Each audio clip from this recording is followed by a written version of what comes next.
저는 2020년부터 2021년까지 1년 반 동안 오발 31기로 활동을 했었고요. 당시에 오발 인사부서에서 활동을 했던 최인영이라고 합니다. 저는 작년 8월에 국제학과를 졸업을 하고 바로 취업을 해서 지금 현대자동차 인사직무 교육팀에서 지금 5개월 정도 일을 하고 있는 상황입니다.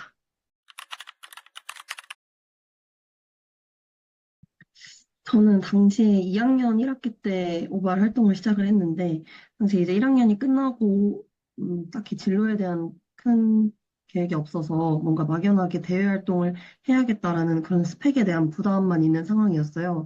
근데 뭔가 제가 생각했을 때 첫 대외 활동은 좀 재미있게 다양한 사람들을 많이 만나면서 하고 싶다라는 생각이 있어서 그 와중에 오발 공고를 우연히 접하게 되었는데, 당시에 제가 국제학과다 보니까 뭔가 글로벌 활동, 뭐 이런 해외 경험과 관련된 대외 활동을 찾던 중에 SEP, IBC 뭐 이런 활동들이 있잖아요. 그래서 그게 굉장히 인상이 깊게 다가왔던 것 같아요. 뭔가 또래 일본, 중국 학생들과 함께 동북아시아의 미래에 대해 고민한다는 그 거창한 타이틀이 좀 흥미로웠던 것 같고, 그리고 뭔가 학교에서만 할 수 없는 그런 다양한 경험을 할 수 있을 것 같다. 그리고 굉장히 부서가 오발 내에 세분화되어 있잖아요. 그래서 뭔가 좀 주도적으로 내가 대외 활동에 참여할 수 있을 것 같다라는 그런 기대를 가지고 지원을 했던 것 같아요. 그리고 제가 당시에 2학년이어서 뭔가 직무에 대한 그런 정보도 많이 없었고 그런 계획이 없었기 때문에 막연하게 오발 홈페이지에 있는 그 직무 소개를 보고 어떤 직무를 일지망으로 지원할지에 대해서 고민을 했던 것 같은데 그래서 아까 얘기했듯이 다양한 사람을 만나고 싶다는 게 좀 저의 가장 큰 목표였기 때문에 자연스럽게 HR 부서랑 또 대외협력 부서였나? FR이었나? 그 부서에 우선적으로 관심을 가졌던 것 같아요. 그래서 뭔가 이 큰 조직에서 같이 활동할 사람을 채용을 한다는 점에서 HR이 굉장히 재미있을 것 같았고, 그리고 그렇게 생긴 인연을 뭔가 데이터베이스를 관리하고 또 컨택을 이어나가면서 하나의 동아리가 오랫동안 유지될 수 있도록 노력한다라는 점에서 HR 부서의 역할이 흥미로워서 HR팀에 지원을 했던 것 같아요.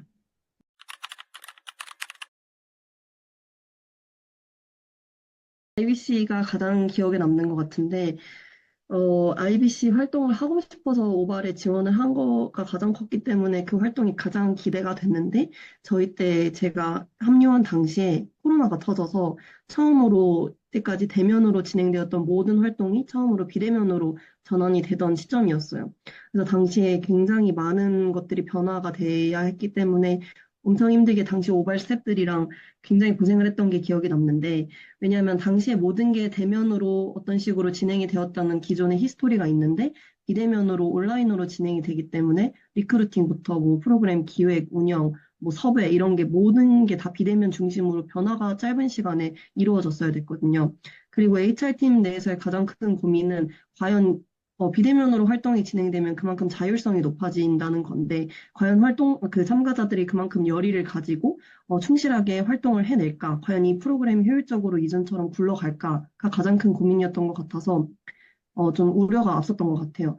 그래서 저희가 그 당시에 굉장히 많은 노력을 투여를 했던 게 뭐 참여율이나 아니면 이런 굉장히 참여 형평성에 문제가 생길 것 같아서 그런 페널티랑 보상과 관련된 그 규율서를 엄청 꼼꼼하게 만들었던 기억이 나요. 그래서 그때 정말 밤 늦게까지 중국, 일본 스태프들, HR 스태프들이랑 함께 어떻게 하면 이 프로그램이 참여율은 굉장히 높고 또 형평성이 공정하게 진행이 되면서 잘 운영이 될 수 있을까라는 공통된 고민을 가지고 그 책자를 짰던 게 아직까지도 잘 기억에 남는 것 같아요.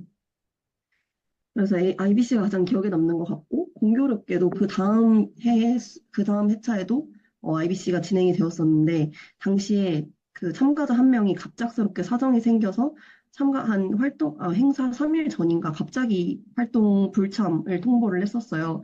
그래서 당시에 제가 그 참가자로 활동을 하게 됐었거든요. 그래서 굉장히 갑작스러운 상황이었고, 저도 당시에 굉장히 고민이 많았는데 저는 정말 좋은 경험이었다고 생각을 했던 게 뭔가 저희는 항상 스텝이니까 기획자의 입장에서만 이 행사를 바라보게 되는데 처음으로 뭔가 참가자의 입장에서 이 행사가 어떤 의미를 가지고 어떤 장단점이 있는지를 생각해 볼 수 있게 돼서 의미가 있었던 것 같고 또 중국, 일본 친구들이랑 같이 뭔가 사업 아이템을 선정을 하고 그걸 어떻게 어느 나라에 셀링을 할 건지를 그런 프로세스를 또 짧은 기간 안에 함께 얘기를 한다는 게 굉장히 많은 인사이트를 주고 저의 사고도 넓혀줘서 좋은 경험이었다고 생각이 들어서 저는 아마 IBC 프로그램 자체가 가장 기억에 남는 활동이지 않을까 싶습니다.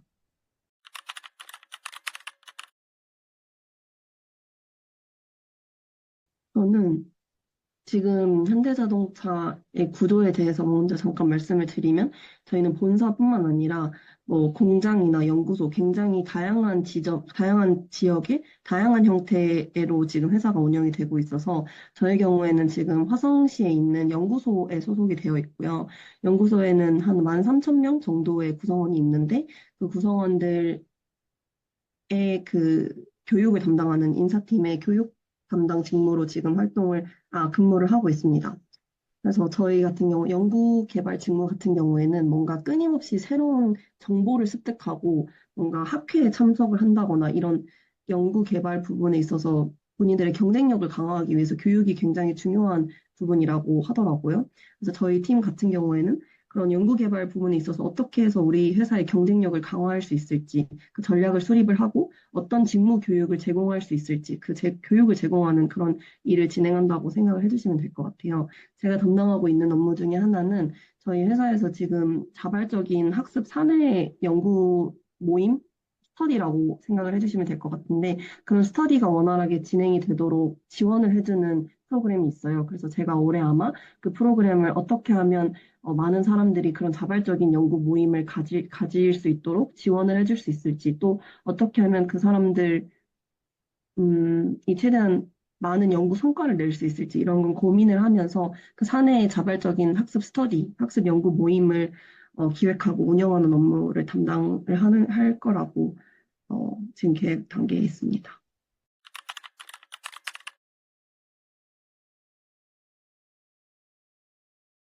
아무래도 뭐 솔직히 전 취업 준비할 때 많은 사람들이 막 커뮤니케이션 스킬 얘기할 때 굉장히 진부하다고 생각했거든요. 당연히 커뮤니케이션 스킬 안 중요한 직무가 어디 있겠어요? 라고 생각을 했는데 인사 직무는 정말 커뮤니케이션 스킬이 중요하다고 느껴진 게 아무래도 인사 직무는 사람을 관리하고 사람을 응대하고 사람 데이터를 관리하는 일을 하다 보니까 굉장히 다양한 사람들을 마주하고 다양한 사람들의 성향을 파악을 하고 그 사람들이 어떤 일을 하는지를 굉장히 거시적으로 파악을 하고 있어야 하더라고요. 그러다 보니까 어떤 조직에 따라서 또 어떤 직급에 따라서 사람을 상대할 때 그 스킬이나 아니면 그 커뮤니케이션 하는 방식이 다 같으면 안 되잖아요. 다 달라야 하기 때문에 그런 커뮤니케이션 스킬이 인사에서는 당연히 중요하다고 생각을 하고 또 저희 팀 같은 경우에는 회사의 그런 전략 방향성에 따라서 어떤 교육을 제공을 할 건지를 기획부터 운영까지 다 담당을 하고 있기 때문에 굉장히 하나의 프로젝트를 좀 거시적으로 보는 능력이 필요한 것 같아요. 뭔가 교육 운영만 하는 것도 아니고 기획만 하는 것도 아니고 전 과정을 다 관리하고 있기 때문에 하나의 그런 나무에 꽂히는 게 아니라 뭐 숲을 보라고 얘기를 하잖아요. 그래서 좀 거시적으로 뭔가를 바라보는 그런 스킬이 필요하지 않나라는 생각을 해봅니다.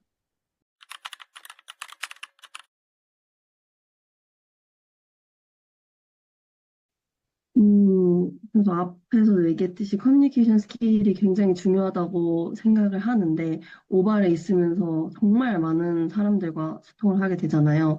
뭐, 저의 경우는 HR이었으니까 외부 참가자도 있을 것이고, 아니면 또 외부 연사분들 섭외하는 부서는 그 연사분들이랑도 소통을 해야 되고, 또 오발 내에서도 굉장히 많은 활동원들이 있기 때문에 그 모든 사람들과도 소통해야 되고, 또 중국, 일본에 있는 또 다른 스태프들과도 소통을 해야 되고, 굉장히 대학생이지만 정말 다양한 사람과 짧은 시간 안에 소통을 해야만 했고 하는 상황이 많았다고 생각을 해요.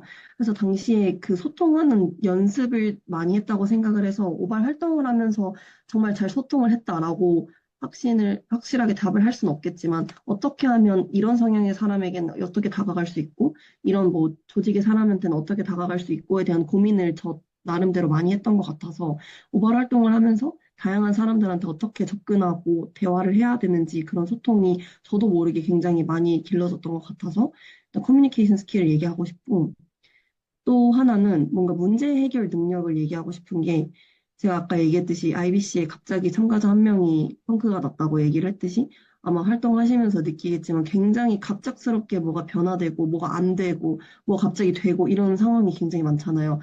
당시에는 정말 모든 게 스트레스였거든요. 제가 짜놓은 플랜이 있는데 이 플랜대로 안 따라주고 흘러가지가 않는 게 굉장히 큰 스트레스였는데 뭔가 그런 하나하나를 마주했을 때 어떻게 유연하게 대처할 수 있고 어떻게 빨리 순발력 있게 다른 방안을 생각해 나갈 수 있는지를 좀 고민을 하면서 문제 해결 능력을 기를 수 있었던 것 같아서 그 두 가지 스킬을 오발에서 많이 배우지 않았나 생각이 들고 제가 최근에 썼던 자소서를 다시 봤더니 오발에서 그 키울 수 있었던 문제 해결 능력에 대한 언급을 한 부분이 있더라고요.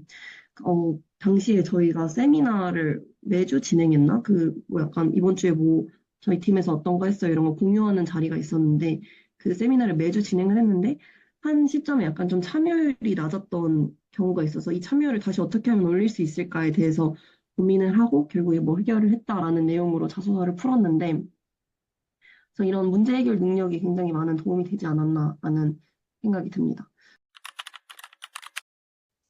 저는 오발 활동을 굉장히 재밌고 좀 주도적으로 해나갔으면 좋겠다라는 말을 꼭 해주고 싶었어요. 솔직히 대외 활동 엄청 야망 있게 들어왔지만 시험 공부하다 보면 뒷전 되기도 쉽고 아 이거 왜 했지 생각 들기도 쉽고 자꾸 내가 계획하는 대로 안 되니까 스트레스 받기도 쉬운 게 대외 활동이라고 생각을 해요. 왜냐면 부가적인 거기 때문에 굉장히 스트레스도 그만큼 많이 받을 수 있다고 생각을 하는데 그러면 솔직히 이 활동을 시작한 의미가 전혀 없어지는 거라고 생각을 해서 그냥 무조건 재미있고 내가 주도적으로 할 수 있는 방법을 찾아야 된다고 생각을 하거든요. 그래서 뭔가 그러기 위해서는 부원이든 또는 뭐 리더의 역할에 계신 분들이든 어떤 상황이 지금 오발에서 발생을 하고 있고 이 안에서 내가 할 수 있는 역할이 뭔지를 좀 잘 찾아나가는 게 꼭 필요하다고 생각을 해요. 어, 그래서 뭔가 나중에 이 대외 활동이 나한테 큰 의미로 남기 위해서 또 이 대외 활동을 잘 써먹기 위해서는 활동에 대한 좀 재미를 가지고 책임감 있게 활동을 해나갔으면 좋겠다라는 생각이 듭니다.